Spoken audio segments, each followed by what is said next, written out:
Our only disappointment with the earlier statement by Colombia was that it seemed to have overlooked this difference. नमस्कार, बहुत बहुत स्वागत आपका। मैं हूं आपके साथ अखंड प्रताप त्रिपाठी। आज हम बात करेंगे एक ऐसी अंतरराष्ट्रीय कूटनीतिक जीत की जहां भारत के सर्वदलीय प्रतिनिधिमंडल ने कोलंबिया में जो किया वो भारतीय विदेश नीति की मजबूती का सबसे बड़ा उदाहरण बन गया है। हाल ही में भारत से एक सर्वदलीय प्रतिनिधिमंडल कोलंबिया के दौरे पर गया था। इस प्रतिनिधिमंडल में सभी प्रमुख राजनीतिक दलों के नेता शामिल थे और इनमें एक नाम जो सबसे ज्यादा चर्चा में रहा वो था कांग्रेस सांसद और पूर्व विदेश राज्य मंत्री डॉक्टर शशि थरूर का। ऑपरेशन सिंदूर के बाद से ही राष्ट्रवाद के पोस्टर बॉय बने डॉक्टर शशि थरूर लगातार पाकिस्तान को आईना तो दिखा ही रहे हैं, लेकिन वैश्विक मंचों पर भारत का लोहा भी मनवा रही है। देश के सम्मान में बात करना हो या लिखना हो, देश के सम्मान में अपनी ही पार्टी के खिलाफ बोलना हो, पार्टी लाइन से अलग जाकर डेलीगेशन का प्रतिनिधित्व करना हो, सभी में शशि थरूर ने अपना झंडा गाड़ दिया है और यही झंडा अब वो विदेशों की धरती पर भी लगातार गाड़ते हुए नजर आ रहे हैं। दरअसल 22 अप्रैल को पहलगाम हमले के बाद जिस तरीके से टीआरएफ ने इसकी जिम्मेदारी ली थी और टीआरएफ का पाकिस्तान से डायरेक्ट लिंक होना, तो भारत ने पाकिस्तान पर जमकर वार किया। ऐसे में भारत को इजराइल, रूस समेत कई देशों का साथ भी मिला, लेकिन कोलंबिया की सरकार ने शुरुआत में एक ऐसा बयान दिया था जो पाकिस्तान के पक्ष में माना जा रहा था। कोलंबिया पहुंचे शशि थरूर ने इस मामले पर आपत्ति जता दी।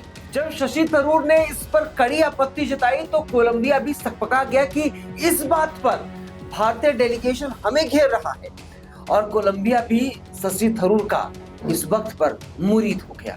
Our only disappointment with the earlier statement by Colombia was that it seemed to have overlooked this difference. We're very pleased to learn that that statement has been withdrawn, as you also mentioned, and we're also very pleased that you, as representatives of the people of Colombia, are determined to stand with us for our sovereignty, for peace in the world, for peace in the subcontinent of India.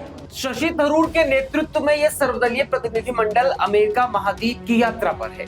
Panama और Guyana की यात्रा के बाद ये प्रतिनिधिमंडल गुरुवार को Colombia पहुंचा।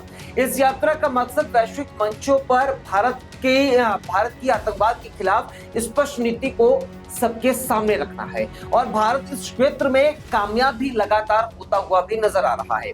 वहीं इस घटनाक्रम ने यह भी दिखा दिया कि भारत की बात अब एशिया में ही नहीं बल्कि लैटिन अमेरिका में भी सुनी जाती है और इस जीत का श्रेय न सिर्फ शशि थरूर को जाता है बल्कि उस पूरी भारतीय टीम को भी जाता है जिसने एकजुट होकर भारत के हितों की रक्षा की। लेकिन एक बात तो यहाँ पर यह भी सच है कि जिस तरीके से शशि थरूर भारतीय डेलीगेशन टीम को लीड कर रही हैं वो काबिले तारीफ है। ये शशि थरूर की काबिलियत का ही नतीजा है कि कोलंबिया भी अब भारत के पक्ष में बातें करने के लिए मजबूर हो गया है। भारत के पक्ष को कोलंबिया भी मान रहा है और ये केवल कूटनीतिक नहीं, ये बल्कि भारत की सॉफ्ट पावर और नेतृत्व क्षमता का प्रदर्शन है। अपने पूरे एक्सपीरियंस का उपयोग शशि थरूर यहाँ पर करते हुए नजर आ रहे हैं।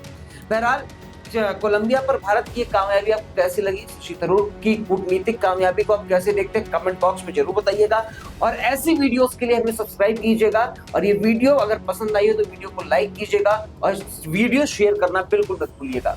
बहुत बहुत शुक्रिया, धन्यवाद, नमस्कार, जय हिंद। वीके न्यूज, राष्ट्र के नाम।